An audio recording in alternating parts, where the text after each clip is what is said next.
You know, I think it was Einstein that said that the definition of insanity is doing the same thing over and over again, expecting a different result.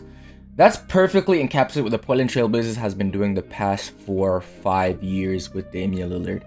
It has been an absolute shit show over there, and I came across this tweet and I immediately almost lost my mind.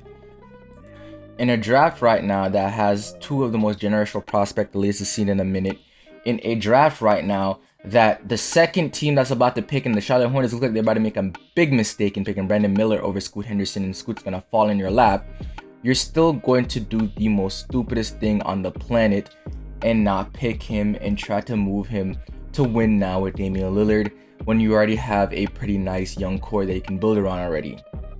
I don't understand where this is coming from, and we're gonna have to talk about this in depth. Let's get into it.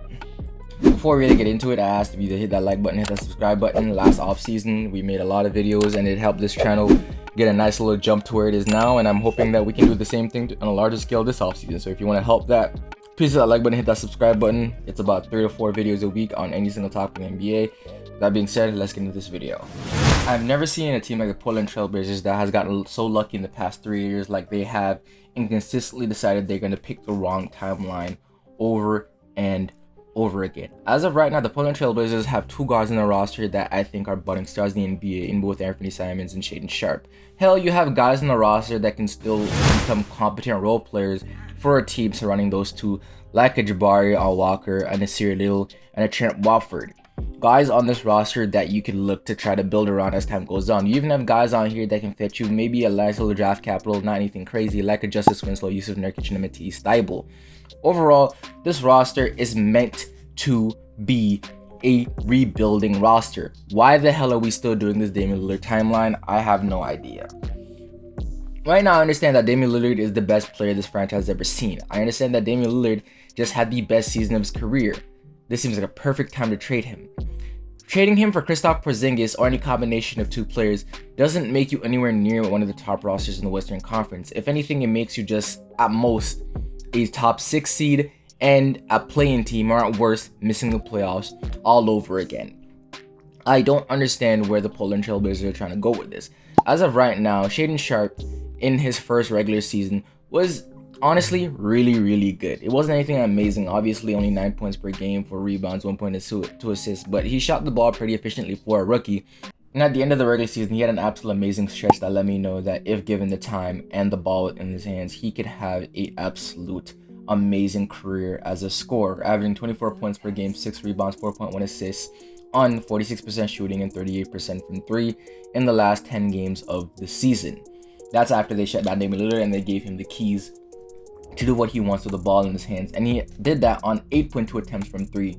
So with that being said, Shaedon Sharpe also showing some ability to play defense pretty well, in the sense that he's very long, athletic, and strong. And while most rookies have a problem with IQ on that end, sometimes making mistakes, obviously he wasn't exempt from that, especially since he hasn't played really high-level competitive ball since high school before he came in the NBA. He still showed some propensity to be very good on both ends of the ball.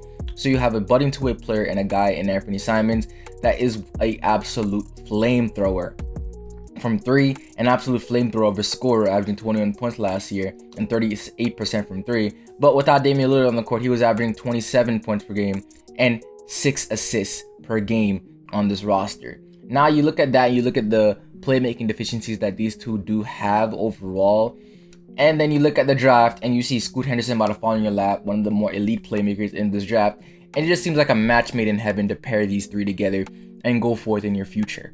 Why the hell are we not doing this? I don't understand. I truly don't. And I'm not going to try to sit here and be obtuse. I understand that the Portland Trailblazers are a smart market team. They're also not going to be a team that attracts a bunch of free agents at any point, and they want to sell tickets at some point. If you're a small market team, the least you can do is make some money. This is a business, and they would want to try to do that. I completely understand why they may be stuck in this specific timeline, because they just realized that maybe rebuilding won't really sell the tickets you want to. But at some point, you have to realize that you're going to end Damian Lillard's career with winning not a damn thing. And at some point, these fans are going to realize that you're not going to win a damn thing. And again, you're not going to be able to sell tickets for a team that even has Damian Lillard on it, because the fans realize that this team just sucks. That is just what it is. Damian Lillard is 33 years old. the timeline for him versus a rebuilding roster is nowhere close to it, and you can still get an absolute crazy haul for him if you're able to trade him to somebody that's looking to compete right now.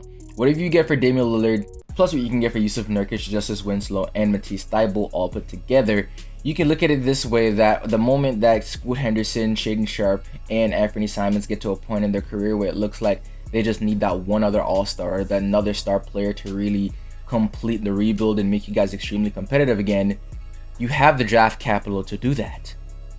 I just don't understand where they're going with this. I truly don't understand why the Portland Trailblazers are just so hell-bent on not making the move that everybody thinks they should. Literally, everybody is in the market waiting for Damian Lillard to be available because they realize the move the Portland Trailblazers should make. They're not thinking they're going to make a mistake. They all realize that the Portland Trailblazers should just call it quits and move on from this.